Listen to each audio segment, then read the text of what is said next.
Speed of the train. ये कह रखा है कि एक डिस्टेंस 480 किलोमीटर की है, अगर ट्रेन अपने यूजुअल स्पीड से जाती है, मतलब मान लीजिए स्पीड हमें नहीं पता, अगर वो यूजुअल स्पीड से जाती है तो टाइम से पहुंचते हैं। अगर उसकी स्पीड को 8 किलोमीटर हम कम कर देते हैं तो जो टाइम वो ले रही थी उस टाइम से 3 घंटा ज्यादा टाइम लेती है वो। तो हमें इस सिचुएशन को इक्वेशन का फॉर्मेट में ब्रेक करना है। तो पहले हम लेट कर लेंगे। क्या करेंगे?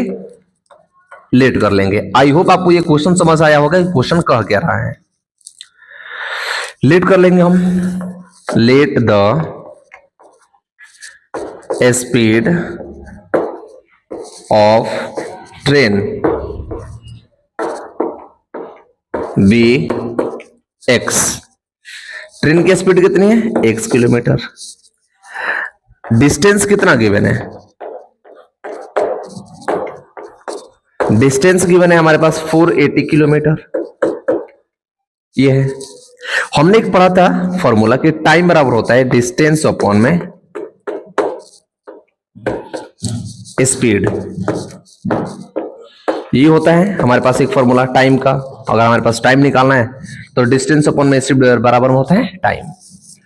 अब एक और चीज समझिए क्या, कि जो हमारे पास ये ट्रेन की स्पीड थी x, अगर इस स्पीड को हम क्या करते हैं 8 किलोमीटर कम कर देते हैं, जहां पर लिखेंगे हम कि इफ स्पीड इज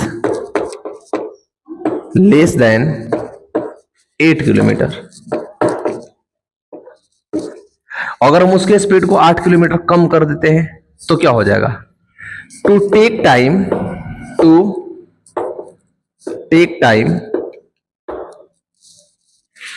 3 आवर मोर। 3 घंटा क्या करती है? टाइम ज्यादा लेती है। इसका मतलब ये समझिए कि जो यूजुअल टाइम लेगी और जो स्पीड घटने के बाद जो टाइम लेगी, उनके बीच का जो डिफरेंस है वो 3 घंटे का है। ठीक, तो देखिए डिस्टेंस अपॉन में स्पीड इज इक्वल टू होता है टाइम। तो पहली का स्पीड डिस्टेंस कितनी थी? 480 किलोमीटर। स्पीड कितना था? x kilometre. अच्छा, सेकेंड टाइम में भी जो उसकी डिस्टेंस थी वो 480 किलोमीटर थी, उसका स्पीड कितना था? x माइनस का 8। अब ये स्पीड क्या हो गया? 8 किलोमीटर कम हो गया। तो जो टाइम लग रहा था, जैसे मान लीजिए कि यहाँ पर जो टाइम लग रहा था x, अब वो x से होकर के क्या हो गया? 3 घंटा ज्यादा हो गया।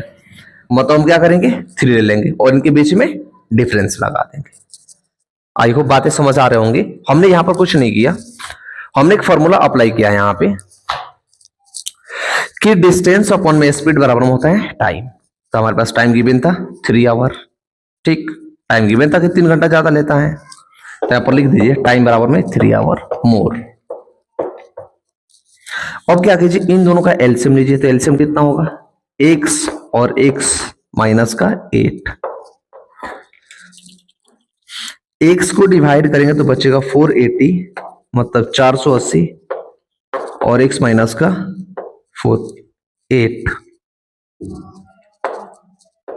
माइनस, इससे अगर डिवाइड करते हैं तो ये पूरा कट जाएगा। बचेगा कितना? x और मल्टीप्लाई में 480 और बराबर में 3।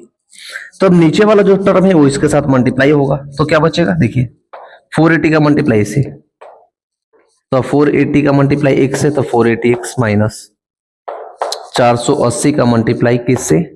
8 से, माइनस 480 बराबर में x का मल्टीप्लाई अगर 1 से करें, पहले इसको लिखिए यहां पर 3 और मल्टीप्लाई में हो जाएगा x स्क्वायर। देखो x का मल्टीप्लाई 1 से तो x स्क्वायर, x का मल्टीप्लाई 8 से तो 8x।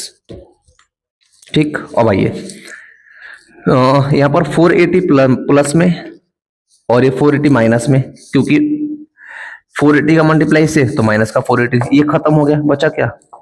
ये 0, 28 64 का 4 बचा 6, 8 का 32 और 6 38, माइनस का 38 और 40 बराबर इसका मल्टीप्लाई से तो 3x स्क्वायर प्लस 24x। अब हम जो हमारे पास ये माइनस में चीजें आई हुई है, माइनस में जो टर्म आया है, इसको अगर बॉर्डर के इस पर भेज दे तो हमारे पास क्या होगा? ये प्लस हो जाएगा। तो ये ऐसे इक्वेशन निकल कर आएगा 3x स्क्वायर प्लस का 24x और प्लस का 3840 और बराबर में 0। तो ये हमें क्या करना था, सिर्फ इक्वेशन बनाना है, हमें सॉल्व नहीं करनी है। हमें इक्वेशन बना करके छोड़ देना है जो भी हमारे पास सिचुएशंस गिवन है। आई होप यहां तक बातें आपको समझ में आ गई होगी।